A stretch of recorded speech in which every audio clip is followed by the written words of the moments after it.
Hey all, I have a great episode here for you with a good friend of mine, Nadia Golenkova, who I've worked with for many years. A little bit of a backstory. Nadia and I lost touch on talking about work for a number of years there and then collaborated again recently and found that we're on similar journeys. Like for me, enterprise excellence is so much about leadership capability and also building capability to lead systems and improve systems or key processes of a company. And Nadia was doing the same with Tradelink and winning national awards for it in her programs. And this show is really going deep into Nadia's approach that's achieved such great outcomes.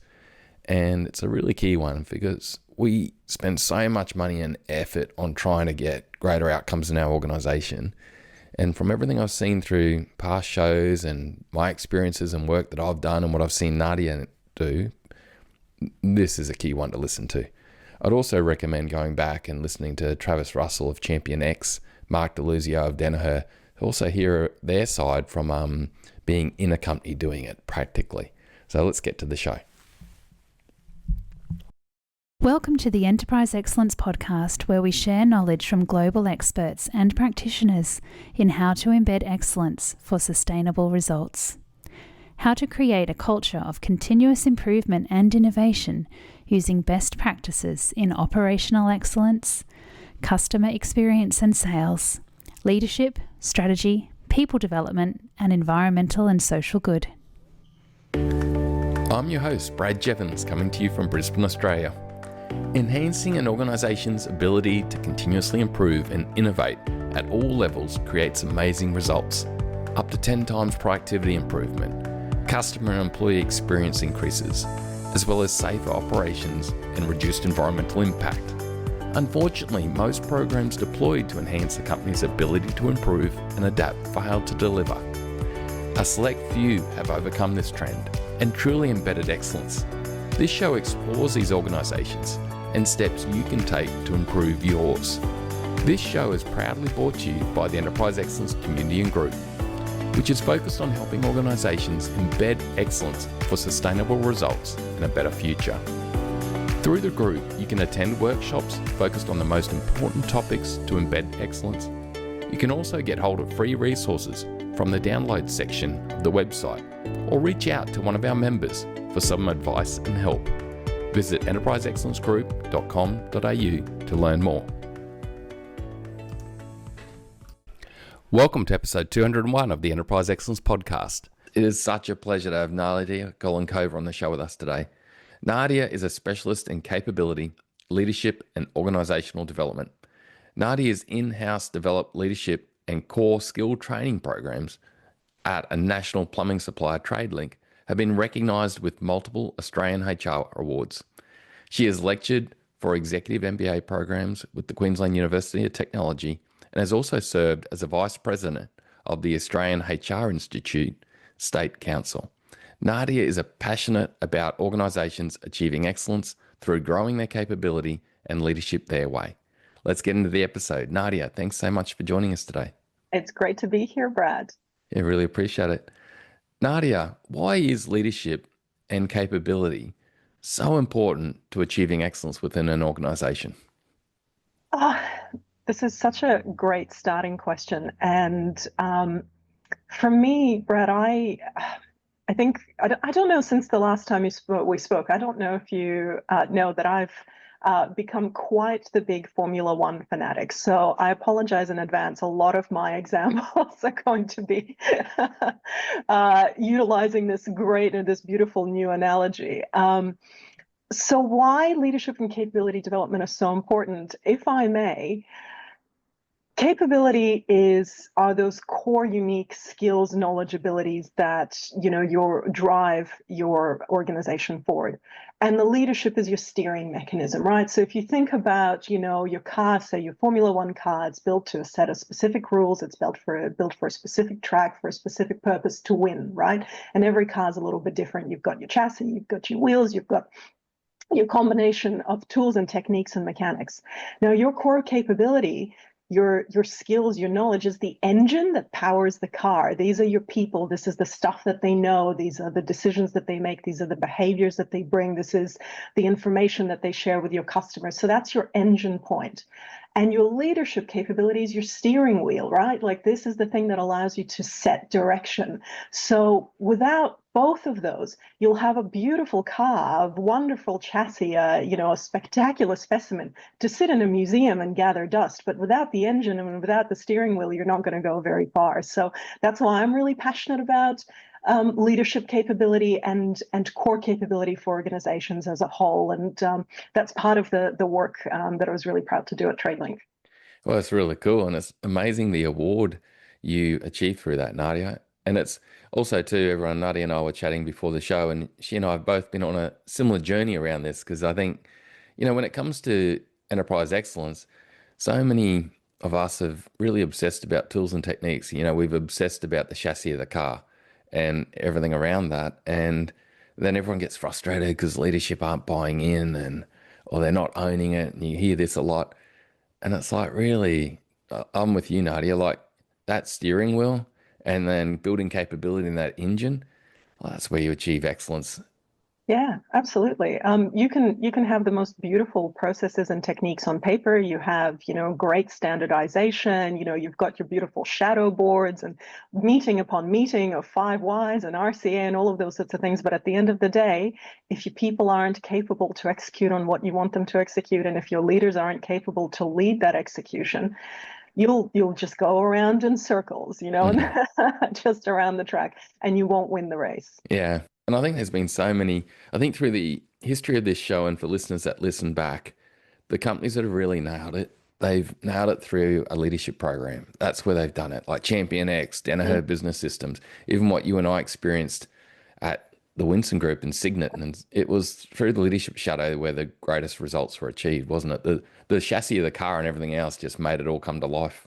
Yeah, and I think one of the cool things about this, or one of the things that I'm really passionate about, is I suppose the bespoke or the power of bespoke built capability programs and bespoke built leadership programs. Look, here's the thing about, off the shelf solutions. There's plenty of organizations out there that will sell you a new supervisor, program, or, I've partnered or, worked across a lot of organizations that kind of went, why don't we send some people on on some courses, right?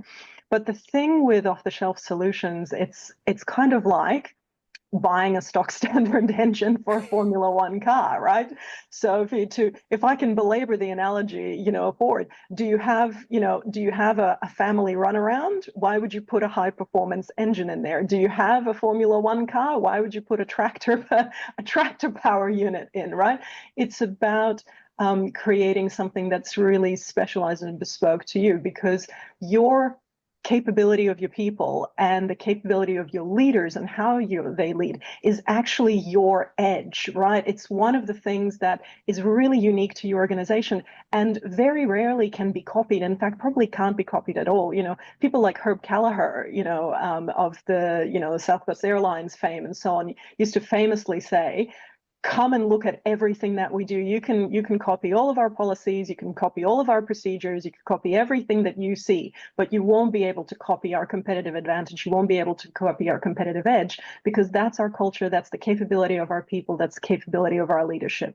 And that's why off-the-shelf programs for those sorts of things, I found, very rarely deliver the kind of, maximal results, the 2x, 10x results that you will see with something that's built custom and bespoke. I totally agree, Nadia. I've seen it too. And I was thinking of, I've seen recent old videos of Andy Grove of Intel training his people, and in-house training on OKRs and leadership and stuff like that, from the 50s. And like so many great companies have lent into this. But for some reason, there's a proliferation of, we send our employees off for training and they come back and we expect that they're going to do it now. And Yeah. it's like, how can you when the training doesn't bolt to your culture and the training doesn't bolt to your critical systems, like, and your leaders don't properly understand it? So how can they coach and mentor it? Like, Yeah. It's so funny you say that, and I'm sure anybody who's listening to this who may have worked in the either HR space or capability or OD space will get a little bit of a trauma shiver when they hear this. Our most dreaded statement is, "Hello, can I have some training for my team, please? Right. Yeah. And I like to akin this to let's say I send you out, Brad. Let's say you and I are both working in an office and we're going to have an office party, and I send you out and I go, Brad, can you get some groceries? The specificity of the type of organization that we have. Maybe we're a panel beater shop. Maybe we're a high-powered marketing agency. Maybe we're an animal shelter with a high proportion of vegans and vegetarians, right? This idea of, can I get some training, please, or could you get some groceries, please, without having a real understanding of what the organization is, what the organization is trying to achieve, what kind of people are involved in the engine and powering this business is such a critical component. So, you get a lot of this, you get a lot of these kinds of requests with, I just like one training, please, like you're at a supermarket buying a bag of chips, for a party where nobody's going to eat them, right? I know. It's the old, and often too, there can be some subliminal psychology of, I want it to fix my people. There can be that too. Nadia, with it, like, and I'm keen for you to debate me either way on this. For Okay. those that don't know, Nadia and I have wonderful debates. I, I I see it really important that the training's good, right? And you definitely have to do it, and everything you're talking about, we're going to go deeper into that. But I so believe, and you've probably coached me on this in the past as well, that the mentoring and coaching that happens after it is so critical. And if the leader's asking you to go out and get groceries, and he or she doesn't even know what those groceries are, and so when you come back, how can they coach? How can they mentor? Yeah. Yeah, I have been a really big believer in leader-led, or at least leader-empowered, coaching, training, transformation of organizations for a really long time. Because, like you say, you can have anybody in the classroom for, I don't know, 4 hours or 8 hours, but their leader is with them every single day for 8 hours, 8 hours, 5 days a week, right?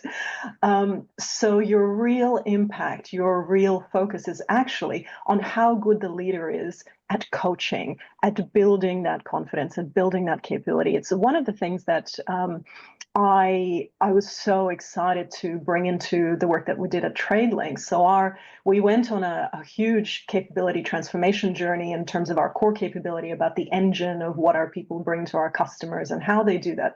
But simultaneously, we went on a journey of building our leaders' capability. And it was tied, again, once again, tied to our strategic advantage and direction. We were a custom and bespoke type of retail in a fairly technical industry, right? So for us, it was really important that our leaders were able to leverage their strengths in really unique ways, to run their shops in unique ways that suited their local community, their industry, that brought the heart into their business rather than in really kind of highly standardized ways. And so for us, leaning into unique strengths and leaning into coaching capability is actually how we're able to leverage what the leader could do in their own shop, in their own retail space, in their own community, and how they were then able to similarly leverage the core capability that we were building with their people, right? So two sides of the coin here. There's that steering mechanism using your leader's unique talent and their coaching prowess, and the core capability that you've got for your people. Mm. And Nadia, you've just given me an insight there too, a bit of a light bulb that you mentioned, strategic, your unique capability, like Tradelink very much was that culture of the heart, wasn't it? We're there for the community, we're there for the people. And so your leadership development program, it lent into that to keep that uniqueness, to build on that competitive advantage. Whereas the competition is different, isn't it? There's a different competitive advantage that they've got. But Absolutely. I love that. I love that the program really lent into your core competence or your competitive advantage.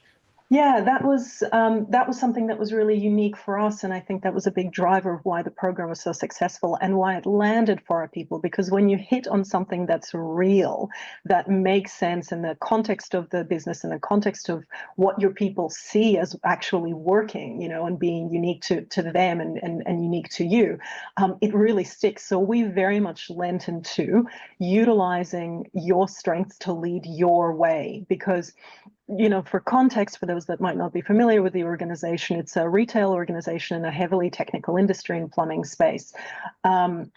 we were a highly geographically distributed organization as well. So 220 locations across the country, and some very remote, some in hugely remote areas where if you're the leader of that store or of that location, you might not see another Tradelink person, for a whole year until you get together at a conference, right?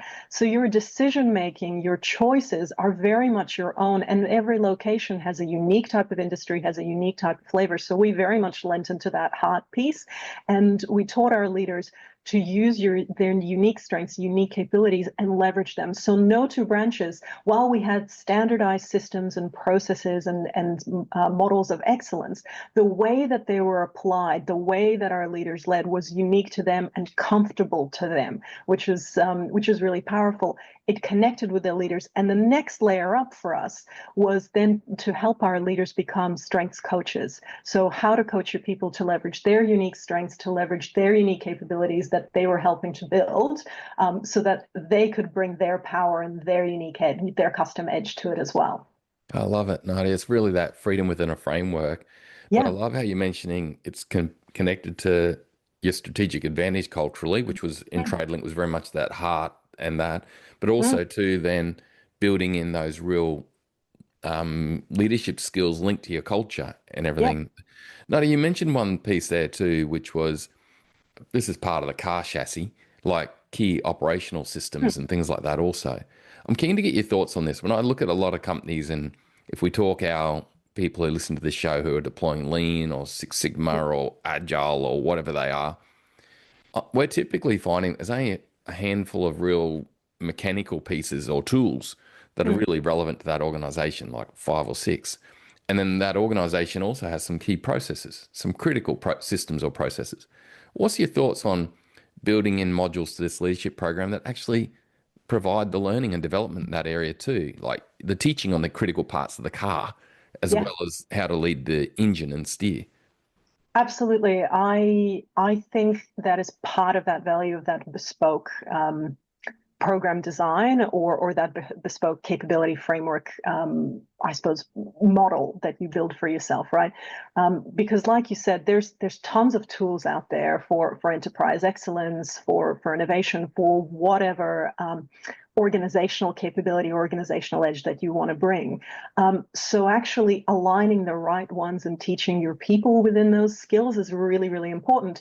But you're in that instance, you're not just teaching the skill set or teaching the tool, you're teaching how to lead that tool in a way that's unique to that company. Because, we all know our CAs, we all know our value stream maps, and yes, mechanically those tools are very similar, but how an organization might apply them, how leaders might lead them, how the organization might structure them into its own workflows will be really different. And so your development programs and broadly your organizational development mechanisms in terms of, your talent identification processes, your performance processes, your succession processes, and so on, will actually be aligned to all of those tools as well, and all of those measures. I love it, Nadia, because I read I can't remember the book, but there was this book back in the day which spoke about being able to bridge the knowing doing gap. You're going Yeah. to teach someone something, and the key is to help coach them and get them over to where they form habit on it. Hmm. And I love that basically we can create these modules and this approach that is so aligned to our organization. It simplifies that.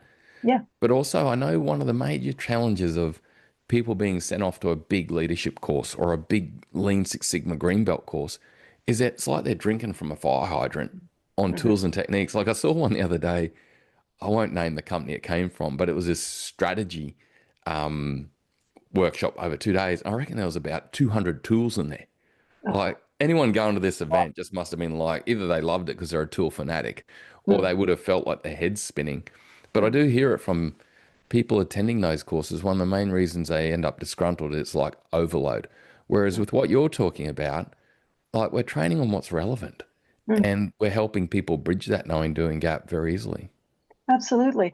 And not only just what's relevant, what we know works in our business, right? So not necessarily just the aspirational stuff that we want to get better at or that we want to introduce, potentially some stuff that we've already piloted that we know works in our context, because there's nothing that bridges that knowing doing gap faster than seeing and truly believing that what you're learning or what you're practicing will actually have a result, right? And it's one of the things that I often coach and often suggest in my work is actually set your impact measures and determine your impact measures really early, and set that framework for how you're going to measure whether it's going to have the right sort of result really, really early on, and use those proof points as part of your program, as part of your what's in it for me. When you're training adults, it's a very important component to justify that, because that's when you will have that transfer to people picking up those skills, picking up those leadership capabilities, or product capabilities, whatever have you, and actually wanting to practice them in their day-to-day work. Because that's the transition. When I've walked away and I've learned 200 tools or 3 tools, whatever it might be, the one that I'm going to try is the one that I think has the highest prospect of success, and the one that I think is going to have the highest prospect of success is the one that I have seen some marked demonstrated evidence for, right? Yeah, I've seen it in my company. I know, I know that. Nadia, you mentioned something interesting there, and I think I was talking to Ken Schneider yesterday, the CEO of the Shingo Institute, and a lot of our listeners will know the Shingo Institute. It's the main body of enterprise excellence throughout the West. It's the most prestigious prize you can achieve for operational enterprise excellence, all that. But one of its main insights is ideal results require ideal behaviors. And I see that a lot of us get obsessed with ideal behaviors. Okay, it's ideal behaviors, ideal behaviors. And I think it's really important, because that allows us to build bespoke Yeah. like leadership programs and all that. But we miss going back to the first phrase. It's about ideal results. So I love what you mentioned there. You got to build these programs, but be very clear on the ideal results you're looking to achieve for it. Because how else do you track and progress if you're actually achieving anything out of it? 100%. And for me, there's an extra layer in there, which, feels like a point I'm belaboring, but ideal for who? Yeah. Ideal results for who? Ideal behavior for who, right? Yes. If it's for you, for your organization, that might look really different to another organization as well. So I absolutely, kind of see that cascade down. So you start with you and who are you? You then go to what are the results I want to achieve? And then it's the ideal behaviors or ideal capabilities. Yeah, that's really cool, Nadia. Really cool. And that's that your way bit, isn't it? Like it's your way to your competitive advantage, to your culture, to your key systems. I love it. Now, I'm guessing you touched on it a little bit there, but what are the broader steps that you would recommend a company go through to really start to form up, leadership capability to lead excellence and achieve great things for themselves, their customers, their people, whoever it is they serve? Yeah. Look, I have a 7-step process that has worked really well for me. I'm sure there's lots out there that have ways that work for them, right? And I advocate for that, right? Because I believe in that, idea of that custom edge. But for me, the 7 steps go something like this. As we talked about quite a bit, the first is about defining your organization's strategic drivers, or that core uniqueness of your business. What is it that you want to achieve? What are you directing towards? What kind of car do you want to build? What race are you racing? What's the purpose of your vehicle, right? Your second step, once you've got that really clear, is the definition of your core capabilities. So what are maybe the top 4 or 5 pillars, of capability, whether that's leadership capability, whether that's, broader capability for your people as a whole, that form part of what drives you forward. What are the things that you want your people to have? For instance, for us at Tradelink, it was super simple. It was product, customer, people, and process, right? If we could do those 4 things really well at every layer and at every job of the organization, doesn't matter if you were in a retail store, if you were in HR, if you could do those 4 Ps really, really well, we would be successful, right? So then define your core capabilities, and each organization will be a little bit different. Then it gets a little technical. You can itemize your sort of subcategories and your sub skills, right? And there's a lot of conversation happening now around transitioning to skills-based work and skills-based capability, right? So defining what are the sorts of activities and actions and behaviors and skill-based models that fall under each one of those core, right? That can get a little bit technical, and you might have some help with that, or maybe you've got really great information and infrastructure in your organization where that becomes a little bit simpler for you. My fourth step at this point is always to do discovery, right? Now, you might also choose to do discovery at a step above or so on if maybe if your organization is still really early on the, excellence journey, right? But discovery with your people is really important. I find discovery works at step 4 because you have something to show, right? You might do 2 stages of discovery. For instance, if you want to do a broad brush at the beginning before you've built your model and then a validation type of study. I like to do it at step 4 because I can present something that is a skeleton model and we take it to our people, right? Whether it's you're building a capability framework and you take it to your frontline leaders and your leaders one up and leaders of leaders and go, does this make sense? Is this what our edge is, right? Is this what makes us successful? Is this what gets us to the results that we want, right? And validate that and sense check that. And I learned so much through those discovery sessions, through those interviews, however you choose to do that process. At 5, this is where you really need to tie this program to your really planned impact measures, right? So you've defined your drivers and what you want to achieve. How are you actually going to measure before you implement this program? How are you actually going to measure that it's going to be successful? So many times I see organizations launch training out or launch programs out and then go, oh, I wonder if it worked. Or, well, we should probably send some sort of survey out afterwards and see if it did anything. No. Before you launch this program, my suggestion is take your impact measures before and after. If we want to drive sales, get 3 months of measurements of sales prior to.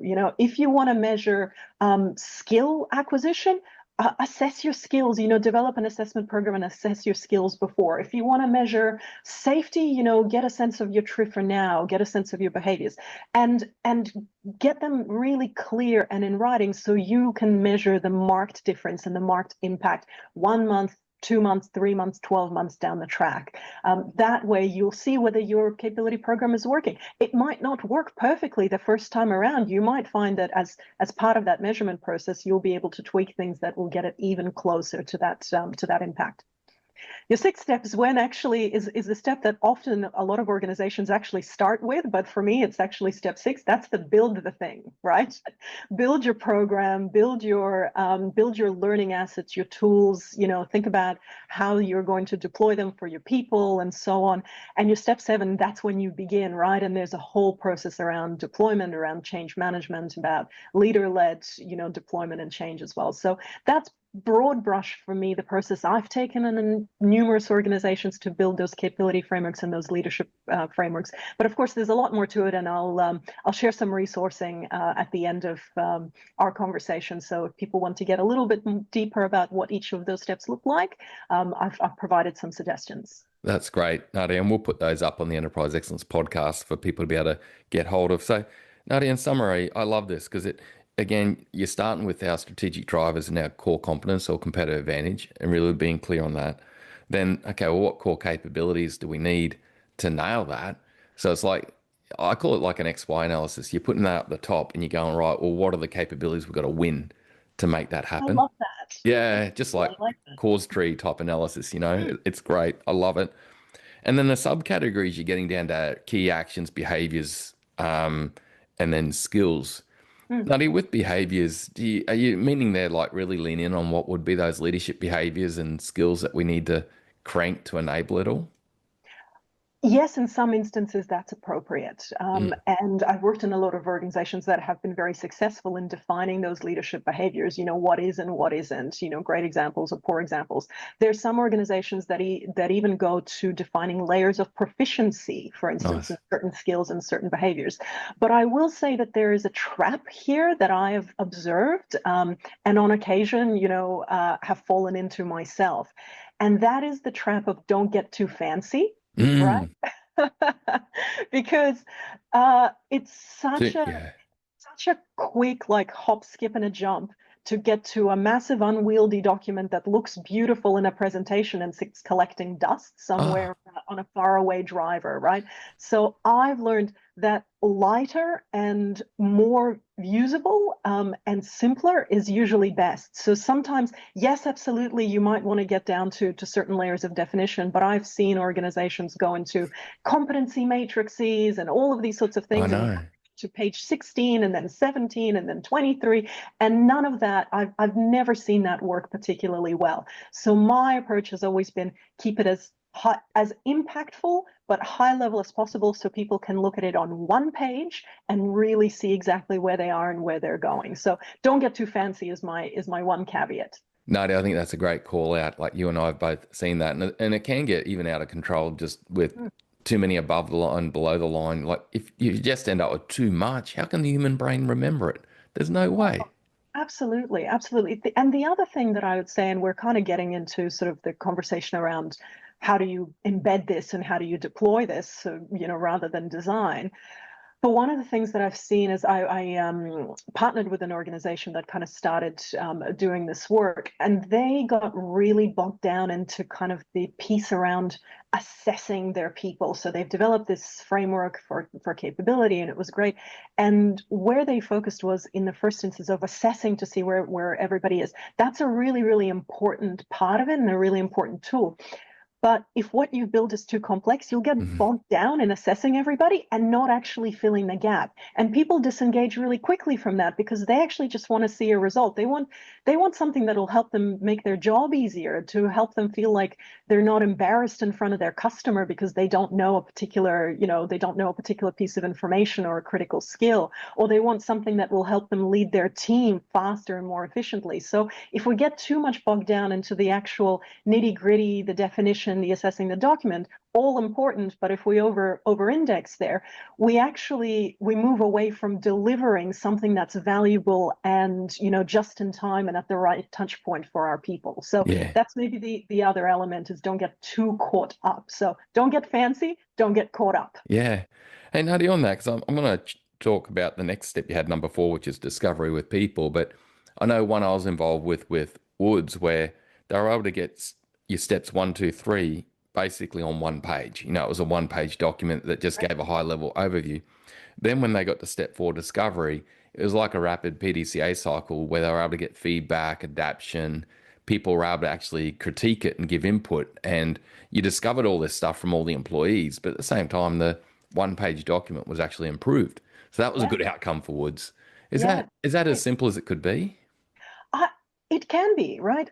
Different organizations will have different levels of complexity and different needs, right? I've worked for organizations, for instance, where I was, writing some sort of proposal for an investment that wanted it on a one-page, exec summary. I've worked for other organizations that wanted at least 17 pages, right? So there are different tolerance levels, right, and different requirements for how you might want to position it. So the one page is something that I advocate, but it might not be right for your business. So again, we go back to that step one. What is it that you're trying to achieve? But it can be just as simple as that. And this is part of the reason for doing discovery and validation with your people, because they will give you a sense about whether it's landing for them or where it's not. And the best time I've ever seen it, when I know that it's landing, is when you give it to a leader and they go, oh my God, where has this been my whole life, right? Yeah. Yeah. Right. And immediately your leaders or your people can see utility in an Mm. instant. And you don't need to explain it to them. You don't need to give them a 15-minute or a 30-minute presentation about how the diagram works or anything like that. They will be able to pick it up, whether it's one page or 20, and go, oh, I get it. and this will really help me do what I do. Because every single person wakes up in the morning and goes, I'd like to do a good job. Oh, Nobody wakes up going, I want to do a crap job today, right? yeah. Everybody wants something that will help them feel like they're adding value, like they're being productive, like they're wanted here. And if you can build something like that, that it sparks that, oh my God, where has this been all my life? That's your ticket. That's the thing you can run with.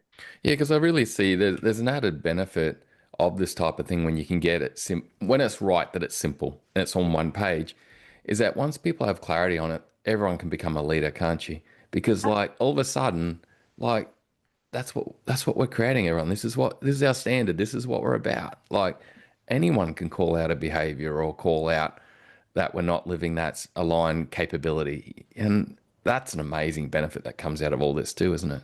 Absolutely, and it can be really transformative for organizations and can be incredibly freeing, right? I want to give you an example. One of my favorite ones from the leadership program at Tradelink. So we ran that program for 4 years, and I was involved in just about every single cohort, and then the next layer of development that we did for our people. And one of my favorite takeaway moments from those programs is we would have a graduation after a period of several weeks and some kind of embedded structured projects that our leaders would do, and more often than not, what we heard at the end of at that graduation, when our leaders would do their final reflections, was, I didn't know that I was allowed to do it like this. And how much easier is it now that I know I'm allowed to lead like it is comfortable for me, to lead like it is unique to me, and how easy it is to get the results of what I want to achieve now that I know that I can do this, right? So this sense of kind of freedom that people experience when you give them something that they know works and works well for them and works well in that environment. There's another story from that graduation. We had two leaders who weren't necessarily seeing eye to eye. They came from very different strength sets. One was very much a people-driven leader, and the other one was a very analytically driven leader. And they quite often, as is common, wouldn't necessarily see eye to eye on many things. And these two leaders came together to run an industrial project in one of our larger facilities. And normally, when they'd partnered together for these sorts of things, it was sparks flying and all sorts of dissatisfaction. But it just so happened that both of those people were on our program at the same time. And not only did they learn about their own methodology for leadership and develop their own pathway forward, they actually learned about each other as well. So there's that social learning and interconnectedness part. So when they came to talk to us afterwards, they went, we ran the best process for this 2-day massive stock take and reconciliation mechanism that we've ever have, because one of us led the team and was the cheerleader, and the other one of us was the operations and the analytical person, and we recognized that strength within each other and we partnered in the right way. So again, it comes back to how easy. We didn't know we were allowed to do that, but now we are, and that's the way that we're going to lead forever, which is great. Yeah, that's awesome, Nadia. Really, really great outcomes, and the performance uplift that happen in projects and teams and across just by one simple shift in attitude and behavior like that is dramatic. Absolutely. The thing is, with as nice as it is to hear those kind of aha moments and transformation moments within people, it's also incredibly rewarding when you look at your impact measures and when we want to, improve sales and go, wow, sales in those branches that participated lifted by 15%, or that we wanted to improve our safety outcomes and our TRIFR went down from 15 to 2, right? Yeah. So it's not just the storytelling part, which is incredibly important, and we'll have a whole podcast, I think, on another time on the power of storytelling and lean. But it's the numbers that prove the point.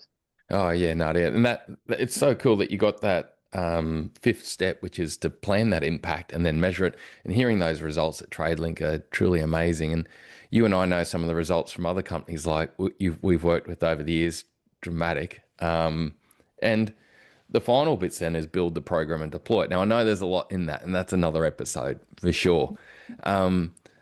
Nadia, like for me, and I guess through a lot of past practitioners out there too, like Like Trevor Gray from Viscount Plastics now, he's led people development as the leader and through. And then Travis Russell of Champion X, US Synthetic, Mark DeLuzio of Danaher, who's been on the show.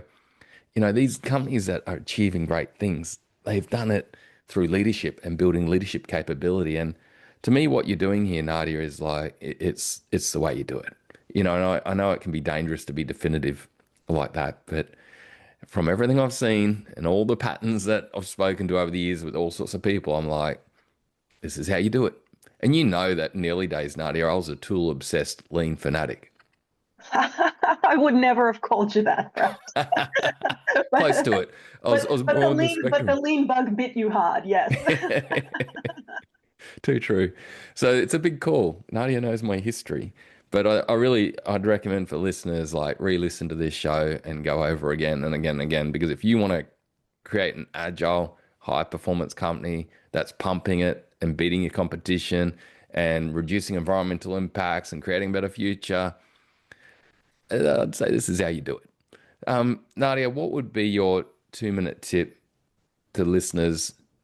No, let's say to get started, right? Because we've gone into a lot of detail, but what would you say the tip, right, to get started here?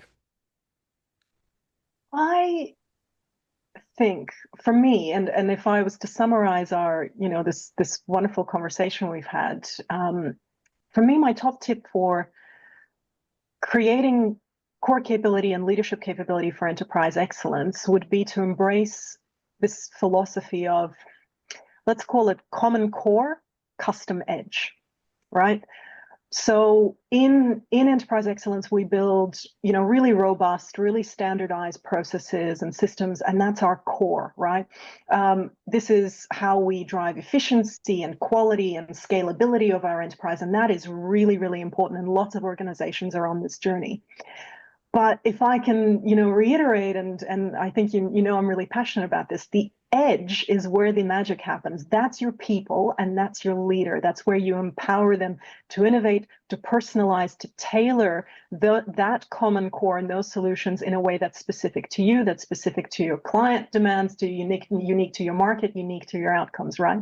So this dual approach, allows us, I think, to reap the benefits of standardization and excellence without stifling, the creativity, the responsiveness, the true insight that comes when people are really engaged and really capable, and leaders are really engaged and really capable to steer your organization forward. And that, for me, is what drives sustained competitive advantage and sustained excellence, right? So I think if you were to get started, embrace the common core, but lean into your custom edge and start thinking, what is that custom edge for me? What is that custom edge for my people? And when you start thinking about that, I think things will flow for you.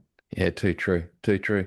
Nadia, while you were saying that, it just made me think of another aspect of this, right? Like you and I are talking a lot of uplift and a lot of the capability, and we've seen it and seen it and seen it. But there's another part here, because when it comes to what do you spend when you outsource leadership development to stock standard courses or lean courses and stuff like that, versus you work with someone like yourself and the Enterprise Excellence Group to build your own approach, like there's a massive payback here too. Like we're talking your leaders are becoming the trainers and part of the thing versus just total outsource per head costs. Like, there's a massive cost benefit to the bottom line as well as uplifting top line a lot faster. Hugely. And for me, it's about building, virtuous cycles in organizations, right? Where you spin up and spin up and spin up. Because yes, you can send one person to a course, but really they only become just the one person. And it's really hard for one person in solo, to change or lead any kind of transformation. I think if you do it together, if you want to go far, you go together, right? And you go together by doing this yourselves. It's really cool. It's really cool. Now, everyone listens, Nadia is part of the Enterprise Excellence Group, and we're so pleased and honored to have you as part of that group. And we will be hitting you up about a workshop down the track too, Nadia, Can't wait. to run. Wow, it's a critical workshop for people to learn from. But how can people reach out to you now if they want to learn more? Oh, for sure. Well, please, you can reach out to me on LinkedIn, or you can contact me through my website, which is clockworkconsulting.au, and I'll share all of those details for your listeners in the notes as well. Yeah, great. Well, Nadia, thank you for recording such an amazing show for us. It's going to be really good because we get into the mechanics of it. People listening to Mark DeLuzio and Travis Russell and Trevor Gray is amazing because you hear companies that are doing it. But I think the great thing that you've given us here is we've been able to get under the hood and talk about the principle and purpose of it a lot more too. So thanks for I your love it. time. You brought the car analogy back, Brad. We end where we began. It's We'll keep beautiful. using that into the future. Thanks, Nadia. We'll talk soon. Thanks, Brad. It was great to be here. Great chat. Bye for now. What a great episode. You can go to the Enterprise Excellence Podcast website to get a download on Nadia's 7-step guide in how to build leadership in a capability framework that truly helps your organization transform and create a better future. There was 2 key takeaways for me from this show, and the first one was the big one around, first of all, being very clear on your competitive advantages or your, that key uniqueness in your organization that you're working towards or you already have, and then the capability linked to that. That was a key learning for me, and I think for Nadia, that's such an important thing. A leadership program, as much as anything else, should help us build capability towards that uniqueness that's truly going to help us succeed. That uniqueness, I should say, that is valuable to customers, that's truly going to help us succeed. The other key insight for me was the discussion around keeping it simple, wherever it's possible, where it suits the culture of the company. Like Nadia spoke about, it's got to be their way. It's got to be about them. But the more it can be simple on one page, when you really start to detail who are we in our way and what do we need to build capability in and to lead, that was a great discussion. I'm seeing it in organizations that we work with through the Enterprise Excellence Group all over the place, where you get this clarity on your purpose, uniqueness, culture, behaviors. Anyone can then be a leader. It creates a standard in this position where, yes, you've got your current leaders, but you can also build your future leaders, build every leader throughout the company. Nadia, great episode. Thanks for all the knowledge and everything you have done and will continue to do. And so great to have you as part of the Enterprise Excellence Group to help us truly transform organizations and create that better future for everything that goes on in our economy and organizations and social gains. Look forward to the next show we do. Bye for now.